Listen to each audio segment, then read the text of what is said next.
जय श्री राम।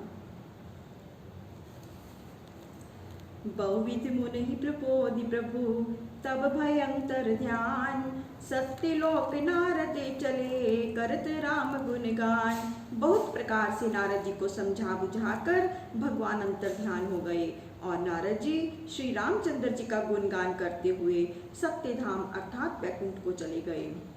हर गण मुनि जात पथ देखी, विगत मोह मन हर्ष विशेषी। अति सभीत नारद पह आए, गई पद आरत वचन सुनाए। महादेव जी के गणों ने नारद जी को मार्ग में जाते हुए देखा कि मुनि को अब मोह नहीं है और मन में अत्यंत प्रसन्न है। तब वे दोनों बहुत डरते डरते नारद जी के पास आए और उनके पांव पकड़कर आर्तवाणी से बोले, हर गण हम न विप्र मुनि राया, बड़े अपराध कीन फल पाया। श्राप अनुग्रह करो कृपाला, बोले नारद दीन दयाला। हे मुनि, हम ब्राह्मण नहीं हैं, महादेव जी के गण हैं। हमने जो महान अपराध किया उसका फल पा लिया। हे कृपालु, अब आप हम पर प्रसन्न हो, शापानुग्रह कीजिए। तब दीन दयालु नारद जी बोले, निश्चर जाय होई तुम दो, वैभव विपुल तेज बल हो। भुज बल विश्वजित तब तुम जैया, धरि हई विष्णु मनुज तनु तैया। तुम दोनों जाकर महान तेजस्वी बलि और ऐश्वर्यवान राक्षस हो जाओ। जब तुम अपनी भुजाओं के बल से संसार को जीत लोगे, तब उसी समय भगवान विष्णु मनुष्य शरीर धारण करेंगे। समर मरण हरि हाथ तुम्हारा, होई मुकुत न पुनि संसारा। चले जुगल मुनि पद सिर नाई, भय निशाचर काल ही पाई। जब युद्ध में विष्णु के हाथ से तुम्हारा मरण होगा, तब तुम्हारी मुक्ति होगी। नारद जी के ऐसा कहते ही वे दोनों उनके चरणों में सिर झुकाकर चल दिए और समय पाकर राक्षस हुए। एक कल्प एहि हेतु प्रभु, लीन मनुज अवतार। सुर रंजन संजन सुखद, हरिभंजन भुवि भार। इस प्रकार देवताओं को प्रसन्न करने और सज्जनों को सुख देने के लिए भगवान ने एक कल्प में अवतार लिया और पृथ्वी का भार हरण किया था। एहि विधि जन्म करम हरि केरे, सुंदर सुखद विचित्र घनेरे। कल्प कल्प प्रति प्रभु अवतरहि, चारु चरित नाना विधि करहि। इसी प्रकार भगवान के अनेक जन्म कर्म होते हैं और अनेक बहुत से विचित्र सुखप्रद चरित्र होते रहते हैं। अवतार के द्वारा प्रत्येक कल्प में भगवान बहुत प्रकार के ऐसे सुंदर चरित्र करते रहते हैं। तब तब कथा मुनि सह गाई, परम पुनीत प्रबंध बनाई। विविध प्रसंग अनूप बखाने, करी न सुनि आचरु जसियाने। तब तब की कथा को मुनियों ने परम विचित्र प्रबंध में बनाकर गान किया है, जिनमें अनेकों प्रसंग अनुपम ढंग से वर्णन किए हैं। उसे सुनकर बुद्धिमान लोग आश्चर्य नहीं करते। हरि अनंत हरि कथा अनंता, कहीं सुनी बहुविधि सब संता। रामचंद्र के चरित सुहाए, कल्प कोटि लगी चाही न गाए। भगवान अनंत हैं और उनकी कथा भी अनंत है, जिसे वेद और संत अनेक प्रकार से कहते और सुनते हैं। रामचंद्र जी के सुंदर चरित्र करोड़ों कल्प तक भी नहीं गाए जा सकते।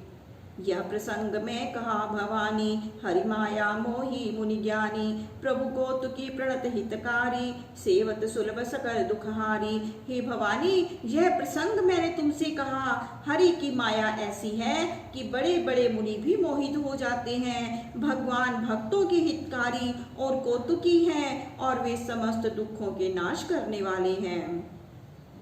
जेहि न मोह माया प्रबल, सुर नर मुनि को नाही। भज महामायापति, अस विचारी मन माही।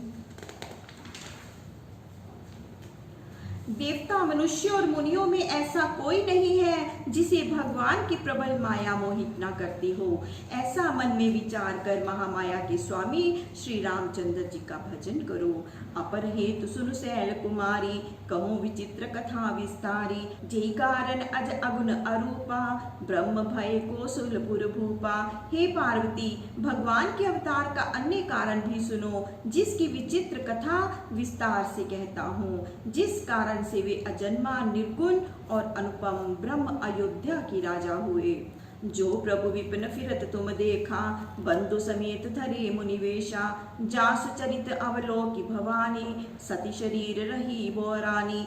हे पार्वती, जिस प्रभु को तुमने वन में भाई लक्ष्मण सहित मुनिवेश में घूमते हुए देखा था, हे भवानी, जिनका चरित्र देखकर तुम अपने उस पहले के सती शरीर में बावरी सी हो गई थी। अजहु न छाया मिटित तुम्हारी, तासु चरित सुन ब्रह्म रुझारी। लीला कीन जो तेहि अवतारा, सो सब कहूँ मति अनुसारा। और तुम्हारे ऊपर जिसकी छाया अब तक भी नहीं मिटती, इसीलिए उस भ्रम के रोग को नाश करने वाले प्रभु का चरित्र सुनो। उन्होंने जो जो चरित्र उस अवतार में किए हैं, वह सारी लीला मैं अपनी बुद्धि के अनुसार कहूँगा। भरद्वाज सुनि शंकर बानी, सकुचित प्रेम उमा मुस्कानी। लगे बहुरी बरने वृषकेतु, सो अवतार भयो ज्यों हेतु। याज्ञवल्क्य जी कहते हैं कि हे भरद्वाज, महादेव जी की ऐसी वाणी को सुनकर पार्वती जी सकुचा कर सप्रेम आदर से मुस्कुराने लगी। फिर तो महादेव जी भगवान का अवतार जिस कारण हुआ था उसका वर्णन करने लगे। सो मैं तुम सन कहूँ सबू, सुन मुनीस मन लाई। राम कथा कलिमल हरणी, मंगल करणी सुहाई। वही मैं तुमसे सारी कथा कहता हूँ, हे मुनीश्वर, मन लगाकर सुनो। श्री रामचंद्र जी की कथा कलयुग के पापों का नाश करने वाली है। स्वयंभू मनु अरु सतुरूपा, जिनते भय नर सृष्टि अनूपा। दंपति धर्म आचरण कीना, अजहु गाव श्रुति जिनके का। स्वयंभू मनु और उनकी स्त्री शत्रुपा, जिनसे मनुष्यों की अनुपम सृष्टि उत्पन्न हुई, उन दंपतियों में धर्म का आचरण इतना अच्छा था कि अब भी वेद उनकी लीक को गाते हैं। नृप उतान पाद सुत तासु, ध्रुव हरि भक्त भयो सुत जासु। लघु सुत नाम प्रिय वतताही, वेद पुराण प्रशंस ही जाही। उनके पुत्र राजा उतान पाद थे, जिनके बड़े पुत्र ध्रुव श्री भगवान के भक्त हुए। उनके छोटे पुत्र का नाम प्रियव्रत था, जिनकी वेद पुराण प्रशंसा करते हैं। देवहूति पुनिता सुकुमारी, जो मुनि कद्रम कह प्रिय नारी। आदि देव प्रभु दीन दयाला, जठर धरे जहि कपिल कृपाला। मनु की देवहूति नाम की कन्या थी, जो कद्रम मुनि की प्यारी स्त्री हुई, जिनके गर्भ से कृपालु आदि देव दीन दयालु स्वामी कपिल मुनि ने जन्म लिया। सांख्य शास्त्र जिन प्रगट बखाना, तत्व विचार निपुण भगवाना। तेहि मनुराज कीन बहुकाला, प्रभु आयु सब विधि प्रतिपाला। जिन्होंने प्रसन्न होकर तत्वमय सांख्य शास्त्र का वर्णन किया है, क्योंकि वे भगवान तत्व के विचार में बड़े निपुण थे। उन मनु महाराज ने अधिक समय तक राज्य करते हुए भगवान की आज्ञा का पालन किया। भवन बसत भाचोथपन, होय न विषय विराग। जन्म गयो हरि भक्ति बिनु, हृदय बहुत दुख लाग। जब उनको घर में रहते वृद्धावस्था आई और विषयों से वैराग्य नहीं हुआ, तो महान दुखी हो विचार करने लगे कि मेरा यह जन्म तो भगवान की भक्ति के बिना व्यर्थ ही चला गया। बरबस राज सुतई तब दीना, नारी समेत गवन बन कीना। तीर्थ वर न्याय मिश विख्याता, अति पुनीत साधक सिद्धिदाता। तब वे हठात पुत्र को राज्य दे रानी सहित जंगल को चले गए।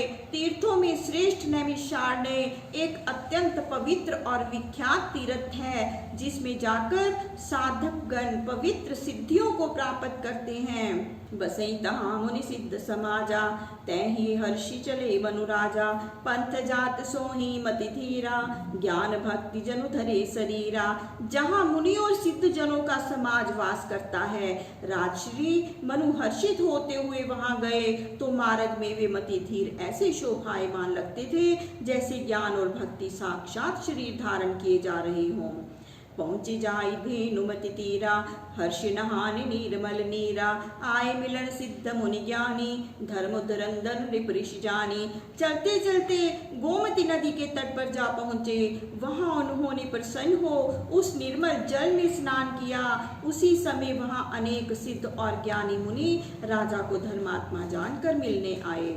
जय जय तीर्थ रहे सुहाए, मुनि सकल साधन करवाए। कृस शरीर मुनि पट परिधाना, बहाना, सत समाज नित सुनी पुराना। तब जहाँ जहाँ जो सुंदर तीर्थ थे वह सब मुनियों ने आदर सहित कराए। वह दुबले पतले शरीर वाले राजा मुनियों के से वस्त्र धारण किए संतों की सभा में नित्य पुराण सुनने लगे। द्वादश अक्षर मंत्र पुनि जपई सहित अनुराग, वासुदेव पद पंकरुहि दंपति मन अति लाग। मंत्रों में श्रेष्ठ जो द्वादश अक्षर मंत्र ओम नमो भगवते वासुदेवाय है, उसे प्रेम सहित नित्य जपते थे। उन दंपतियों का मन भगवान वासुदेव के चरणों में अत्यंत लग गया। करी आहार साक फल कंदा, सुमरहि ब्रह्म सच्चिदानंदा। पुनि हरि केतु करण तप लागे, बार्य धार मूल फल त्यागे।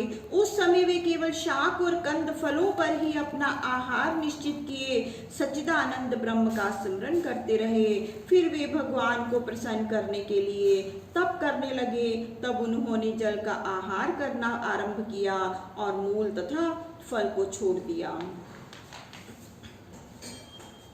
ओरे अभिलाष निरंतर होई, देखई नैन परम प्रभु सोई। अगुण अखंड अनंत अनादि, जेहि चिंतई परमार्थवादी। उनके हृदय में सर्वदा यही अभिलाषा रहती थी कि उन सच्चिदानंद भगवान को नेत्रों से देखें, जो भगवान गुण रहित अखंड अनंत और अनादि हैं और जिनको परमार्थवादी ही देखते हैं। नेति नेति जिहि वेद निरूपा, निजानंद निरुपाधि अनुपा। शंभु विरंचि विष्णु भगवाना, उपजहि जासु अंश ते नाना।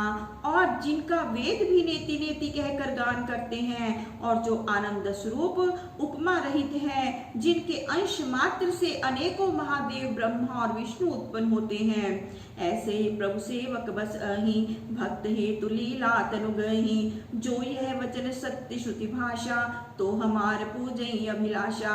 ऐसे भी स्वामी अपने सेवक के वश में रहकर भक्तों के हितार्थ लीला से शरीर ग्रहण करते रहते हैं। यदि वेद का यह वचन सत्य है तो मेरी अभिलाषा पूर्ण होगी। यही विधि बीते वर्ष षट, सहस बारी आहार। संबत सप्त सहस्त्र पुनि, रहे समीर आधार। जब इस प्रकार महाराज मनु को केवल जल के आधार पर अर्थात जल मात्र पीकर 6000 वर्ष बीत गए, तत्पश्चात वे फिर 7000 वर्ष तक वायु के आधार से रहे। जय श्री राम। प्रभु श्री राम सबका मंगल करें, सबका कल्याण करें, सबको सुख व सबको स्वास्थ्य प्रदान करें। जय श्री राम।